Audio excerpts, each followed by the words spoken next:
TNPSC பாலிட்டியில மிக முக்கியமான அம்சமான ஆங்கிலேயர் வருகை மற்றும் அவர்கள் வருகைக்கு பின்னால் நிகழ்ந்த ஆட்சி மாற்றங்கள் மற்றும் ஆட்சி சம்பந்தப்பட்ட நிகழ்வுகள், சார்ட்டர் ஆக்ட்ஸ் மற்றும் கவர்மெண்ட் ஆஃப் இந்தியா ஆக்ட் போன்ற பல ஆக்டுகளுக்கு அடிப்படையாக இருக்கக்கூடிய அந்த இன்ட்ரோடக்ஷன் பார்ட்டை தான் இந்த ஒரு காணொலியில் நம்ம பார்க்க இருக்கோம். இதில் ஹிஸ்ட்ரி வரலாறும் நுழைந்து கொண்டிருக்கிறது. இதுலையும் பல கொஸ்டின்ஸ்கள் கேட்குவதற்கான வாய்ப்புகள் இருக்கிறதுனால இந்த ஒரு வீடியோவை ஸ்கிப் பண்ணாமல் பாருங்கள். முதல்ல 1600ஆம் ஆண்டு 1600 ADயில் குவீன் எலிசபெத் I, அதாவது ராணி எலிசபெத், அவங்க முதல் ராணி எலிசபெத் ஆனவங்க சார்ட்டர் ஆக்ட் அப்படின்ற பேர்ல ஒரு அனுமதியை தராங்க கிழக்கிந்திய கம்பெனிக்கு. இந்த அனுமதி எதுக்கு தராங்க அப்படின்னு பார்த்தீங்கன்னா, இந்தியாவில் போய் ட்ரேட் செய்யறதுக்கு ஃப்ரீ ட்ரேடா நீங்க போய் ட்ரேட் செய்யலாம், வணிகம் செய்யலாம் அப்படின்றதுக்கான அபிஷியல் அனுமதியை ராணி தராங்க. அந்த அனுமதியை வாங்கி கொண்டு 1608ஆம் ஆண்டு கிழக்கிந்திய கம்பெனி அப்படின்ற பேர்ல ஆங்கிலேயர்கள் இந்தியாவுக்குள்ள வராங்க. அப்போ ஆட்சியில இருந்தது யாருன்னு பார்த்தீங்கன்னா ஜஹாங்கீர். அவருடைய ஆட்சியின் கீழ் ஹாக்கின்ஸ் அப்படின்றவர் என்ன பண்றாருன்னா, அவருடைய அவையில நுழைஞ்சு அவர்கிட்ட ட்ரேடுக்கான பெர்மிஷன் வாங்குறாரு. அவர் பெர்மிஷன் வாங்கினாலும் அந்த நேரத்தில் அவருக்கு வரி விலக்கானது கொடுக்கப்படவில்லை. தொடர்ந்து 2 வருடங்களுடைய முயற்சிக்கு பின்னர் தான் அந்த வரி விலக்கானது கொஞ்சம் கொஞ்சமா ஏற்றுக்கொள்ளப்படுது ஜஹாங்கீரால. இதுக்கு நடுவில் நடந்த பல விஷயங்கள் இருக்கு, அதை தான் நம்ம பார்க்க போறோம். இதுல முக்கியமான விஷயம் என்னன்னு பார்க்கணும், 1610ஆம் ஆண்டு 1608ஆம் ஆண்டு உள்ள வந்துட்டாங்க. 1810ஆம் ஆண்டு முதல் போட்ட மசூலிப்பட்டினத்துல ஆங்கிலேயர்கள் துறைமுகத்தை அமைக்கிறாங்க. அதுக்கப்புறம் 2வது துறைமுகம் எங்க அமைக்கிறாங்கன்னு பார்த்தீங்கன்னா சூரத்தில் 1619ஆம் ஆண்டு அமைக்கிறாங்க. குறிப்பா சொல்ல போனா குஜராத்தில் இருக்கக்கூடிய இந்த சூரத் அப்படின்றது தான் அவங்களுக்கு டிரான்சிட்டா அவங்க யூஸ் பண்ணியிருக்காங்க. அதாவது அந்த சூரத் அப்படின்றது நமக்கு நல்லாவே தெரியும், பாகிஸ்தான் எல்லை ஒட்டி அந்த பகுதியானது அரபிக் கடலுடைய அந்த பாட்டில் இருக்கிறதுனால கடல் வணிகத்துக்கு யூரோப்ல இருந்து வரத்துக்கு மிகவும் ஈஸியா இருக்கக்கூடிய போர்ட் சூரத் வழியா இருக்கக்கூடியது தான். அதுதான் அவங்க முக்கியமா யூஸ் பண்ணாங்க. அதனால சூரத் வழியா நுழைஞ்சாங்க. முதல்ல 1619ஆம் ஆண்டு சூரத்துல போர்ட் அமைக்கிறாங்க.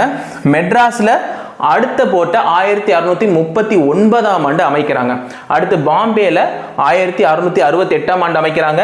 அடுத்து கல்கட்டால 1690ஆம் ஆண்டு அமைக்கிறாங்க.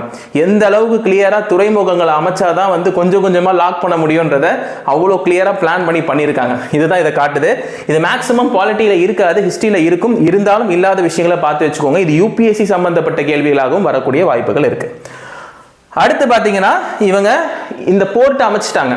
அடுத்து இன்னொரு முக்கியமான விஷயம் என்னன்னு பார்த்தீங்கன்னா, இந்த கிழக்கிந்திய கம்பெனியோடைய எழுச்சிக்கு மிக முக்கியமான காரணம் என்ன அப்படின்றத பார்த்தோம்னா, கிங் ஜேம்ஸ் I அப்படின்றவர் இவர் என்ன பண்றாருன்னா சர் தாமஸ் ரோ அப்படின்றவர் அனுப்புறாரு இந்தியாவுக்கு.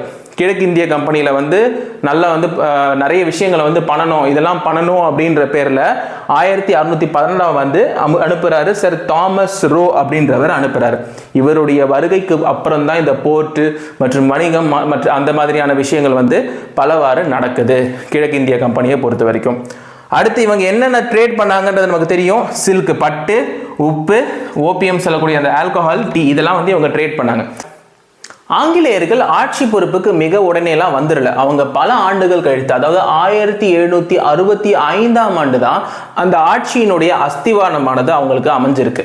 எப்படின்னு பார்த்தீங்கன்னா திவானி ரைட்ஸ் அப்படின்ற பேர்ல, அதாவது இந்த திவானி ரைட்ஸ் அப்படின்றது வரி வசூல் மற்றும் நீதித்துறை அதிகாரத்தை ஆங்கிலேயர்கள் கைப்பற்றுறாங்க. அதுக்கான பேர் தான் திவானி ரைட்ஸ். இந்த மாதிரியான கேள்விகளும் வரலாம், பார்த்துக்கோங்க. அதுக்கு முக்கியமான காரணம் பக்சர் போர், பேட்டில் ஆஃப் பக்சர் சொல்லக்கூடிய பக்சர் போர். அக்டோபர் மாதம் 1764ஆம் ஆண்டு நடைபெற்ற இந்த ஒரு போர்ல முகலாய பேரரசரான ஷா ஆலம் II அவரும் நவாப் ஆஃப் அவாத்னு சொல்லக்கூடிய ஷுஜா-உத்-தௌலாவும் பெங்காலுடைய நவாபான மிர் காசிமும் போரிடுறாங்க. இவங்க 3 பேரும் ஒரு கூட்டணி. ஈஸ்ட் இந்தியா கம்பெனியை சார்ந்த தலைவராக மேஜராக இருந்த மேஜர் ஹெக்டர் முன்ரோ அப்படின்றவர் எதிரில் நிற்கிறார். ஸோ இவங்களுடைய போர்ல ஜெயிக்கிறது யார் அப்படின்னு பார்த்தீங்கன்னா ஆங்கிலேயர்கள். அதுவும் மிக வலிமையாக ஜெயிக்கிறாங்க.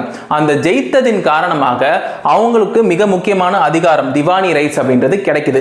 இதுதான் இவங்க ஆட்சி அதிகாரத்திற்கு வரதற்கு மிக முக்கியமான காரணமாக அமையுது. இதுக்கப்புறம் நடந்தது எல்லாமே வரலாறு. அதாவது 18ஆம் நூற்றாண்டுல நடைபெற்ற சிப்பாய் மியூட்டினி அப்படின்றது நமக்கு எல்லாம் தெரிஞ்ச விஷயம்.